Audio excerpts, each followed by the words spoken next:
Well, I invite you to take your copy of God's Word and open up to Matthew chapter 15.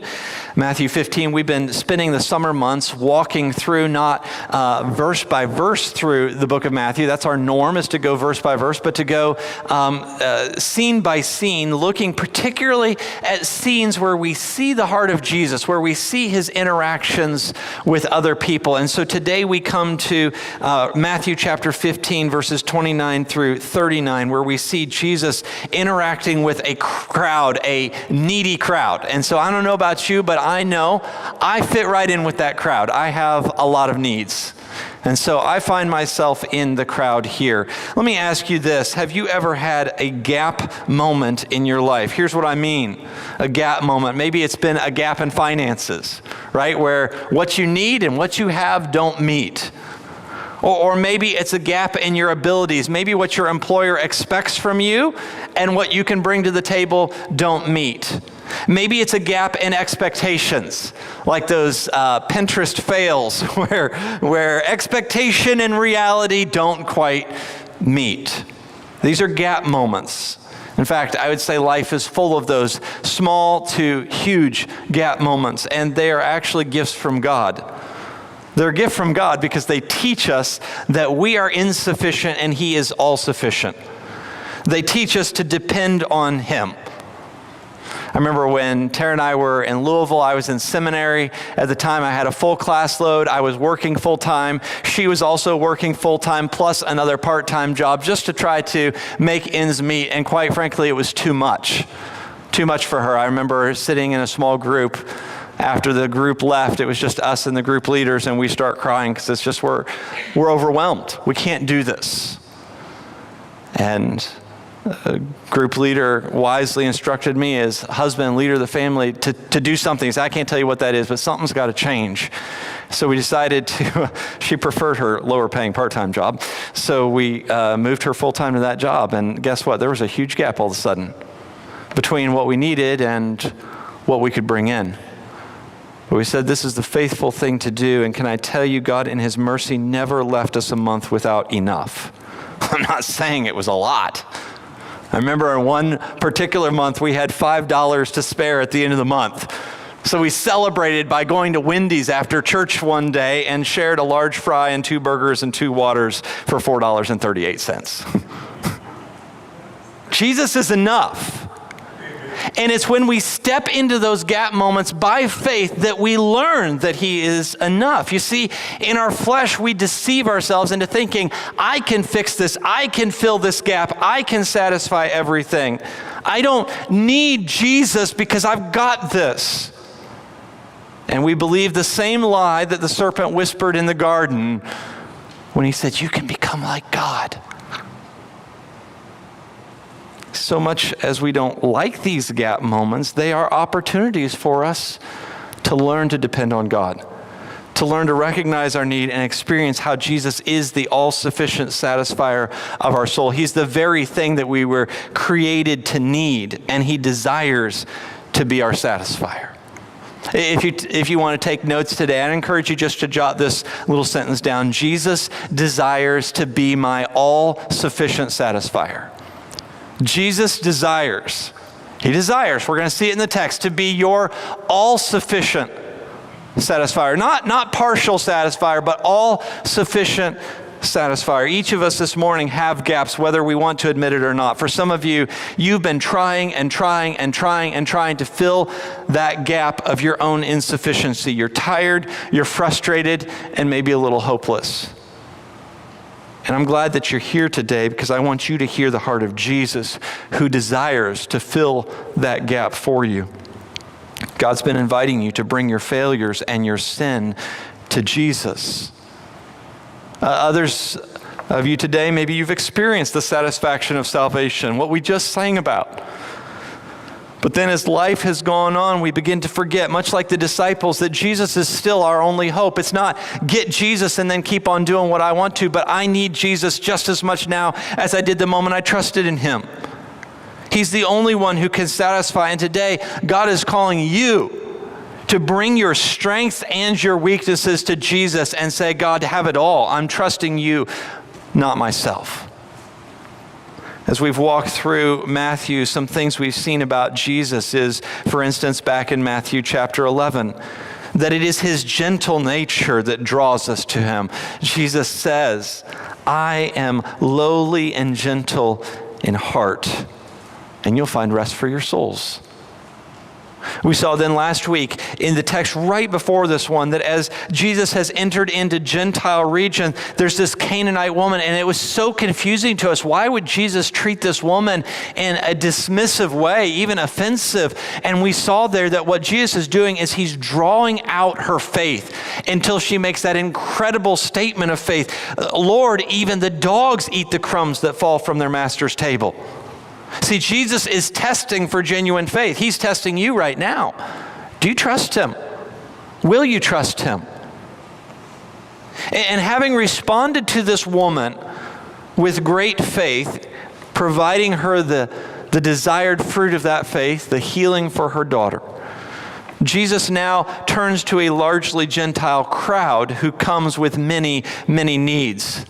And friend, can I tell you, the crumbs from the master's table weren't just for that Canaanite woman. It's for a whole crowd of needy people like you and me. The master's table is generous, and Jesus is gracious as a host, and he demonstrates to us today his desire to be our all-sufficient satisfier. There's two scenes from today's text. They demonstrate how we need to bring everything, the good, the bad, the ugly, to Jesus, so that we can experience his sufficiency. And really, the text starts with us bringing our problems to him. First thing I noted in the text is I need to bring my problems to Jesus. I need to bring him my problems. Starting in verse 29, it says, Jesus went on from there and walked beside the Sea of Galilee. He went up on a mountain and sat down there, and great crowds came to him, bringing with them the lame, the blind, the crippled, the mute, and many others. And they put him at his feet, and he healed them. So that the crowd wondered when they saw the mute speaking, the crippled healthy, the lame walking, and the blind seeing, and they glorified the God of Israel. What do we have here in this scene? Well, where are we? Let's place ourselves geographically where we are. If you remember last week, Jesus had been up in Tyre and Sidon, and that was north and west of Galilee. It was a predominantly Gentile area. Well, now it says, and we know this from Mark's account of this, Mark chapter 7, verse 31, says that Jesus went on from there through to the Sea of Galilee in the region of the Decapolis. The Decapolis was to the west of the Sea of Galilee, primarily to the east of the Sea of Galilee, primarily kind of east and southeast. And so Jesus has gone some 100 miles from the south, or from the north, I'm terrible with geography, northwest to the east of the Sea of Galilee, 100 miles on foot. So just think about this for a moment. That would be like you walking from here to Columbus, Ohio. Or walking, if you prefer going south, going from here to Lexington, Kentucky. Is that a little bit of a walk there? And we know from Jesus that he's teaching the whole way. As he walks, he talks and he teaches. He's now in what's known as the Golan, or the eastern side of the Sea of Galilee. It is the Decapolis, which is, again, Gentile cities.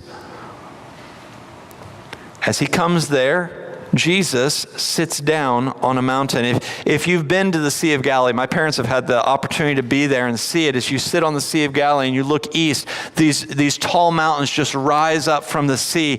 It's almost like a plateau area. So as Jesus is now up on the top of one of these mountain plateaus, he sits down. So apparently Jesus just needs a rest. Is that it? Well, if we put on our first century Jewish mindset, we realize when Jesus sits down, this is intentional. This is him getting ready to teach, because the seated position was the position of the teacher.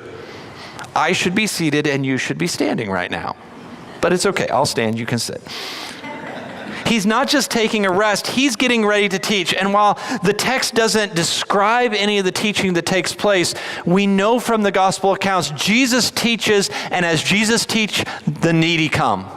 And sure enough, there in this wide open space, overlooking the Sea of Galilee, breeze coming in off of the sea, Jesus teaches and the needy come. All kinds of needy come. They bring their sick, and they literally, the text describes it as not setting them at his feet. The word is they threw them at Jesus' feet. It's like, Jesus, the same desperation of the Canaanite woman that would not give up crying out after Jesus is now these Gentile people bringing their sick, their lame, their deformed, their mute, their blind to Jesus and throwing them at the feet of Jesus, saying, Jesus, please help us.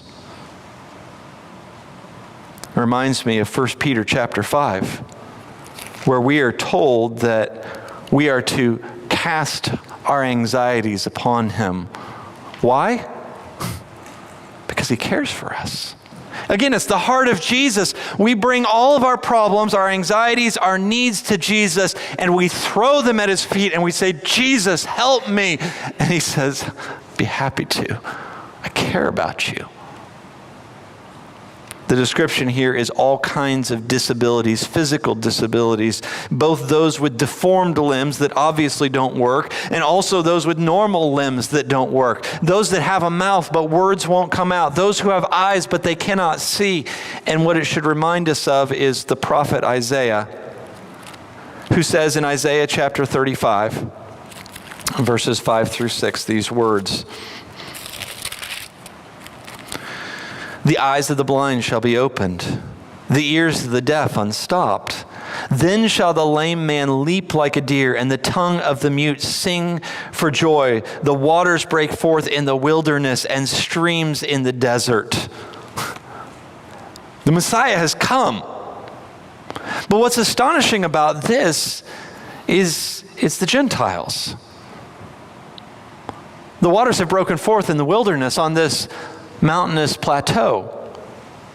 And even the blind are receiving sight. Now, this is something that is unique. We see some of the Old Testament prophets did things like multiply food and healed people, but nobody gave sight to the blind.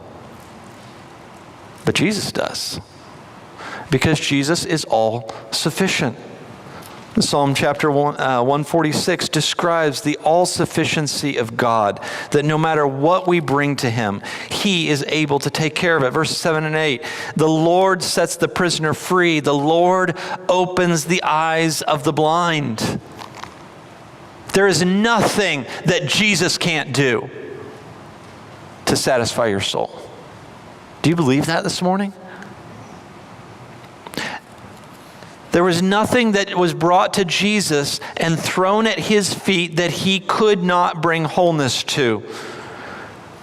Jesus doesn't tell us to bring him our strengths, our successes, our trophies, and our wins. No, he invites us to bring our weaknesses, to bring our failures, our sins, our problems. Can you just pause and ask, what problems do I need to bring to Jesus this morning? What problems do you have that you need to bring to Jesus? First and foremost, I would ask, have you brought Jesus your sin? Friend, hear me on this. He doesn't say clean yourself up first and then come. No, he says come as you are, broken, needy. He welcomes us as we are, and he is the one who brings the healing, the restoration, and the wholeness. You know, beyond your sin, have you brought to him your failures? I've noticed that we are more prone, maybe I'm speaking for myself here, to bring Jesus our sin than our failures. But Jesus invites us to bring everything to him. There's nothing he can't heal. All of our weaknesses, because each of these remind us of our need for God. And so he heals everything. And notice in verse 31, as the crowd sees it, they begin to wonder. There is awe that comes upon them. And more than awe, as they see these things happening right before their eyes, a full-scale revival breaks out. They are glorifying the God of Israel. It reminds me of a few years back when there was a revival that broke out at Asbury and then several other campuses across the country. I had the chance to go down for one afternoon and just be a part of that experience. And people drove for miles to come They stayed for days. Hotels were booked just to see what God was doing.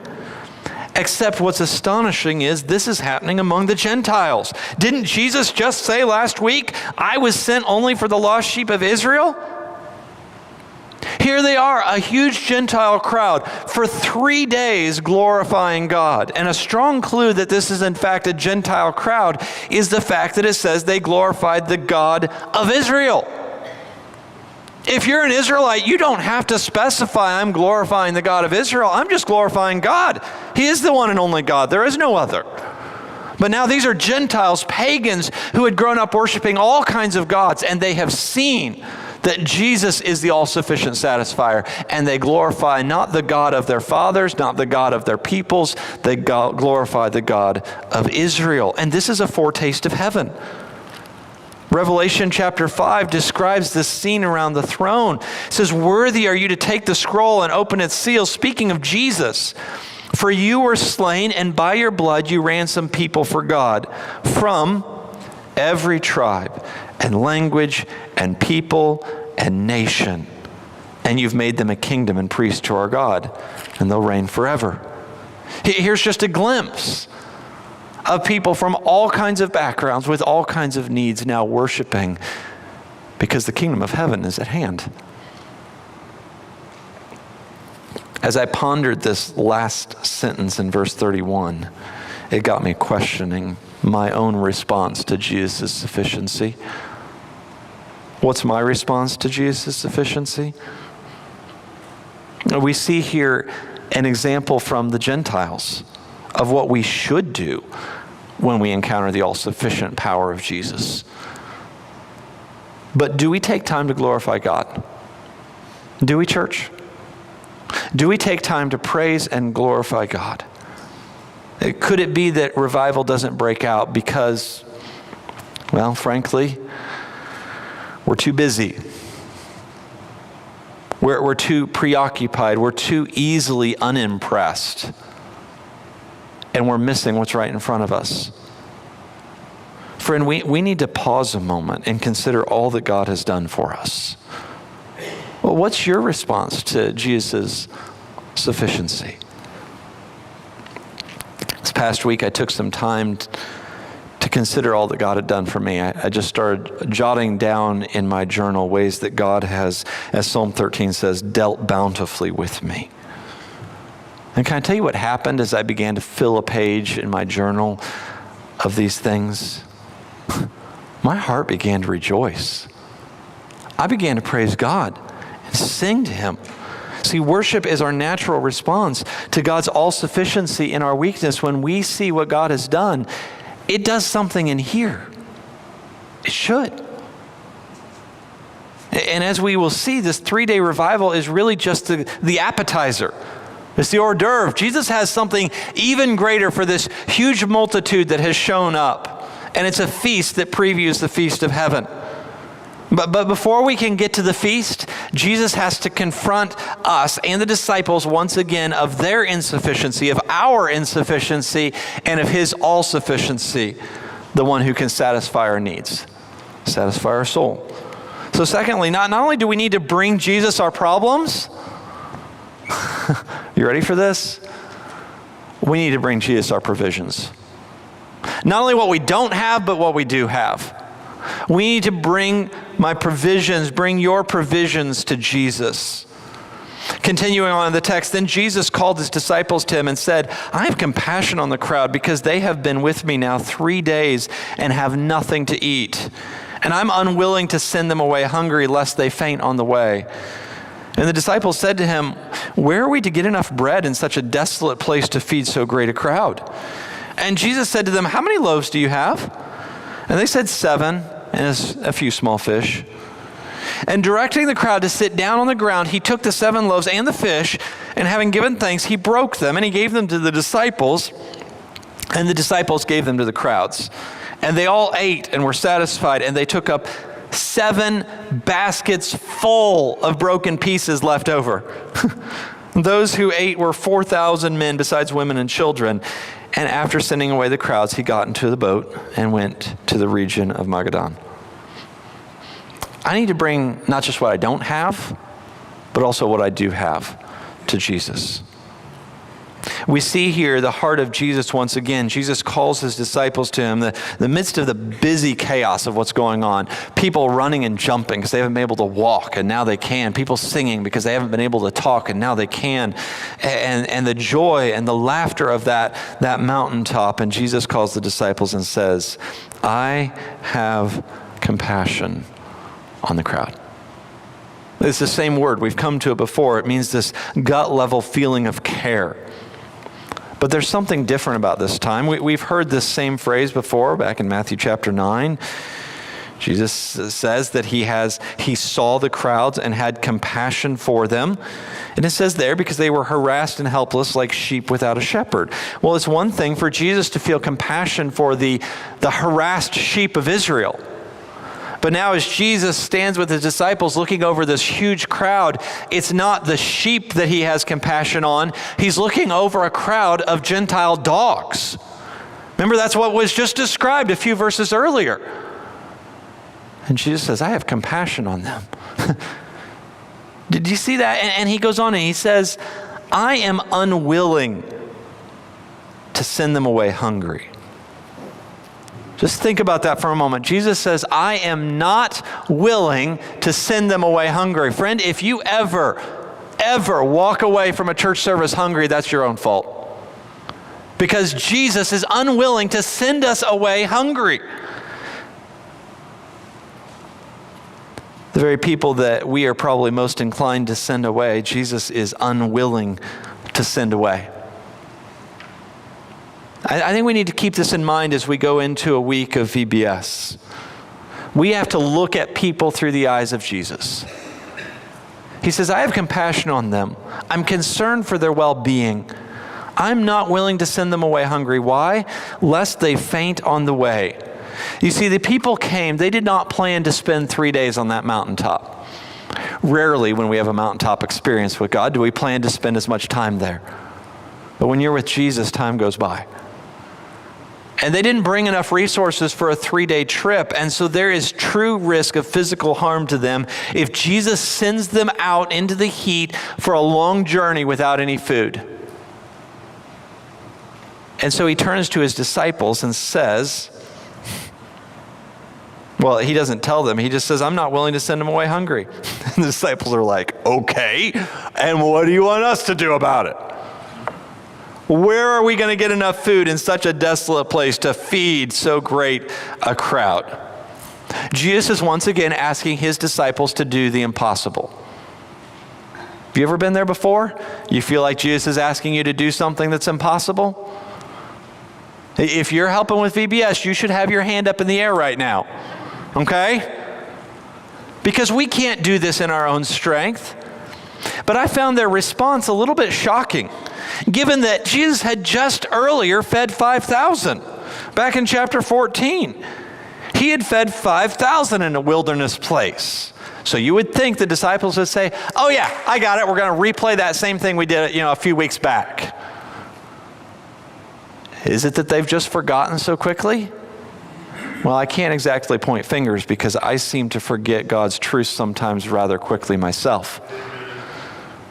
But could it also be that they don't expect Jesus to do the same thing with a bunch of Gentiles, preparing a feast for them that anticipates heaven the same way that he had the Jews? After all, Jews and Gentiles don't eat together. If you fast forward into Acts chapter 10, as the gospel is going out, now going across that boundary from Jew to Gentile, God had to give Peter a vivid vision for Peter to go into the house of Cornelius. And when he goes into Cornelius' house, verse 28, Peter says this. Remember, Peter's the one on the mountain, right? With Jesus. Here's Peter again, and Peter lifts up his eyes and he says, you yourselves know how unlawful it is for a Jew to associate with or to visit anyone of another nation. But God has shown me that I should not call any person common or unclean. It's impossible, not only because they don't have enough provisions, it's impossible because it's the wrong crowd. And so Jesus asked them, how many loaves do you have? And their provisions are woefully insufficient. We find out later on there's 4,000 men plus women and children. Conservative estimates would say there were over 10,000 people on that mountaintop in a 3-day revival. Put this into perspective. That's like going to the Brown County Fair on a Friday or Saturday night. It's not uncommon for there to be 10,000 or more people at the fairgrounds. It's a lot of people, right? I've worked the cattleman's booth before on a Friday night. It's nonstop trying to feed people. Except I had a whole supply behind me. And here's the disciples looking at this little basket of a few small, oversized rolls and a few scraps of dried fish. And Jesus says, I'm not willing to send them away hungry. Yesterday, we went out to celebrate my youngest son's 4th birthday. He wanted to go to Texas Roadhouse. And so we went, and one of the best parts of Texas Roadhouse is the rolls. They bring out 2 baskets of 5 rolls each for my family. And before they could even get the order in, the rolls were gone. And they brought out 2 more baskets of rolls. And as I'm sitting there looking at these rolls, I'm thinking about the text for today. And I'm thinking, we polished off 10 rolls in a couple minutes with 5 of us. Imagine 10,000 people looking at one little basket of rolls and some scraps of dried fish.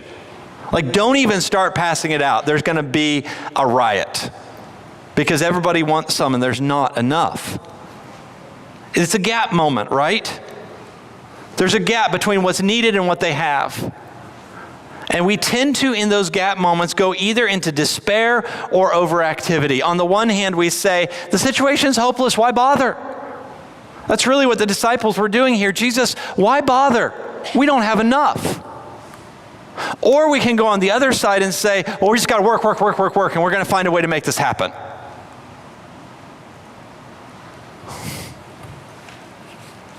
On the one hand, we despair, assuming that since the resources are insufficient, we shouldn't even bother. I mean, really, what can a church our size do to impact the neediness, the spiritual needs of our community? But the text invites us to bring what little we have, our insignificant efforts, and put them in the hands of Jesus. On the other hand, we can just frenetically try and dig ourselves out of a hole or worry ourselves to death. If we want to see this trend reversed, then we got to work. And God's saying, just stop. Bring me what you have and put it in my hands. Take it out of your hands. Put it in Jesus' hands. Let him do his work. Can I ask you, how do you respond in those gap moments? Do you despair, or do you try and fix it all? Both are sinful responses. Do you tend to worry? Do you tend to overwork? Do you just give up? And Jesus gives us these gap moments to remind us of our insufficiency. The disciples needed to be reminded that Jesus is enough. As a church, we're in a gap moment. We've tried doing a number of activities. We've had seasons. If you've been here long enough, like any church, you've had seasons of hopelessness. And I believe, especially on the eve of VBS, where we have been praying for weeks that the Lord would send us 100 children. Jesus here is inviting us to simply put our efforts, our fears, our needs at his feet, to set these in his hand. It doesn't matter how insignificant it might be. If it's in the hands of Jesus, it's enough. It reminds me of Jonathan, the son of Saul's words speaking to his armor bearer, where he said, nothing can hinder the Lord from saving by many or by few. We look at the outward and Jesus looks at the heart. He takes our little and makes it more than enough. The solution is to simply trust him, to bring what we have and to trust him to do what only he can do. David Platt writes, for every soul that is hungry to be satisfied, and for those who have tried to fill their stomachs with the things of this world only to come up empty every time, Jesus invites you, as Psalm 34:8 says, to taste and see that the Lord is good. And so those 7 small loaves and a few small fish in the hands of Jesus does the impossible. He directs the crowd to sit down on the ground. The word for sitting here is a unique word. It specifically refers to reclining at table for a banquet, for a feast. Here they are out in the wilderness, and Jesus says, sit down for the feast. He's the master of the table. It's like an open-air feast, like in the wilderness, where God fed the multitudes with manna and quail. And even though the elements are different from the Lord's Supper, this is a preview of Jew and Gentile alike at the table of the Lord. It's what the prophets, Old Testament and New Testament, have foretold. Let me read you one from both so that we see this together. Isaiah chapter 25. Isaiah writes this starting around verse 6.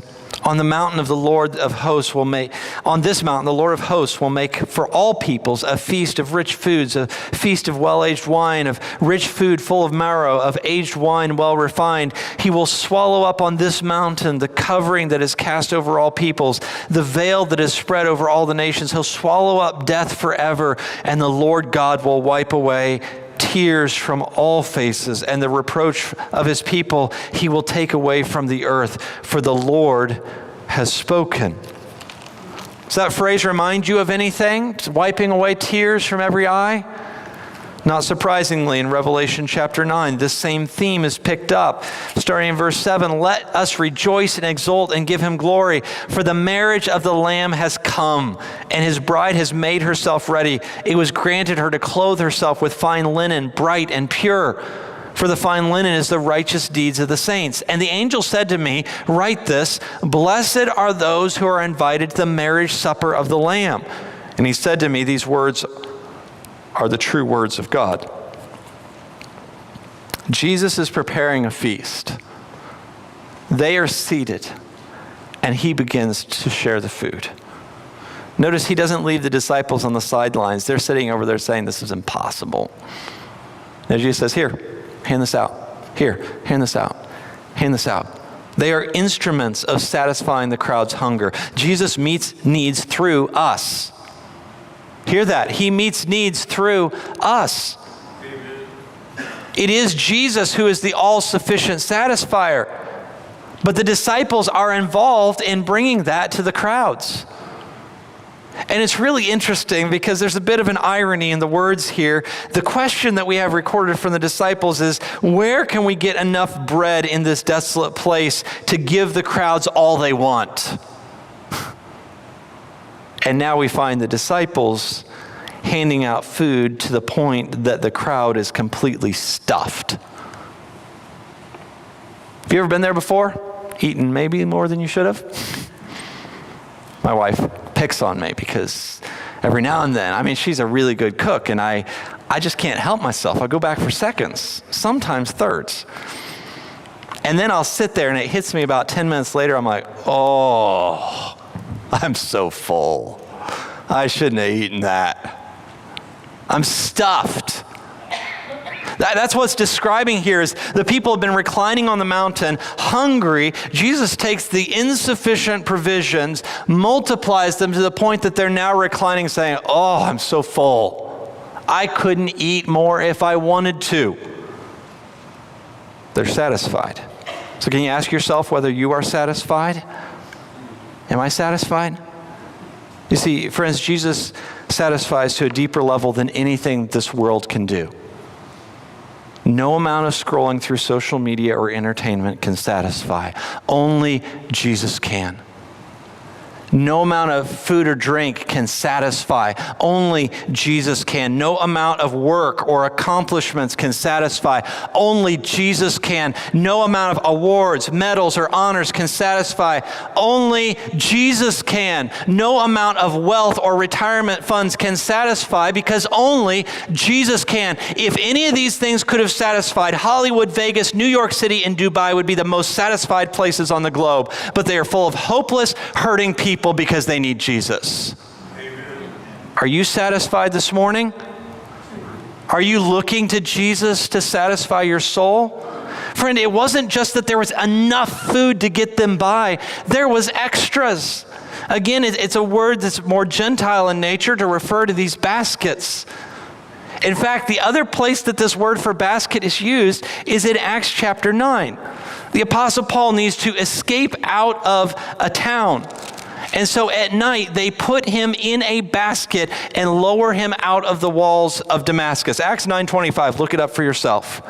So when you see that there were 7 baskets left over, picture baskets that a man could fit in. Like Jesus made so much more than they could have even imagined. Not just enough, but he satisfies and there's leftovers. He satisfies in the sense of not like, a Weight Watchers microwave meal that takes the pangs off of hunger and just leaves you longing for the nighttime snack. No, he satisfies and fills us so full we wouldn't want to go anywhere else. Church, bring it to Jesus. Bring it all to Jesus. That's really the challenge of the text today, is bring it all to Jesus. Bring him your problems, bring him your provisions, bring him what you have, bring him what you don't have. We see the heart, the compassion of Jesus. His heart longs to see us satisfied. He's unwilling that we should go away hungry. So we first must bring him our problems, our sin, our failure, our weaknesses, our mistakes. But we also then bring him our provisions, even if it's just a little. We can't be satisfied as long as we hold them in our hands. So this morning, let me ask you, will you bring it all to Jesus? Church, we're in a gap moment, individually and corporately. We have plenty of needs. There's always needs for volunteers. There's needs for children. There's needs to see the community to see the community reached. And that means we've got huge gaps that only Jesus can fill. But friend, we serve a Savior whose hand can take our problems and our provisions and more than amply fill them. And more importantly, will we take these meager provisions and we're going to hold on to them as our security blanket, or are we going to say, Jesus, take it all, multiply it, do what only you could do? Friends, Jesus desires to be our all-sufficient satisfier. But will you let him? Will you come to him? Will you leave it at his feet? I want to be honest with you. This text has really challenged me this week. The Lord has done a deep level of conviction on this man. I'm amazed at the Lord's timing, that this would be the text that we're looking at this week, and he knows all things. He knows what we need in this time. Well, we're going to have a time of commissioning for our volunteers after we have a time to respond. But I believe that this is a prime opportunity for all of us to come, to kneel before the Lord and to give him our everything. Pastor Dave's going to be available at the front if you need some prayer, if you need support, if you need direction. If you don't have a relationship with Jesus, please come, be saved. Friends, revival can break out on this mount called Oreb, just like it broke out on those Golan Mountains, if we bring him our all. Let's take a few moments for reflection before we respond together.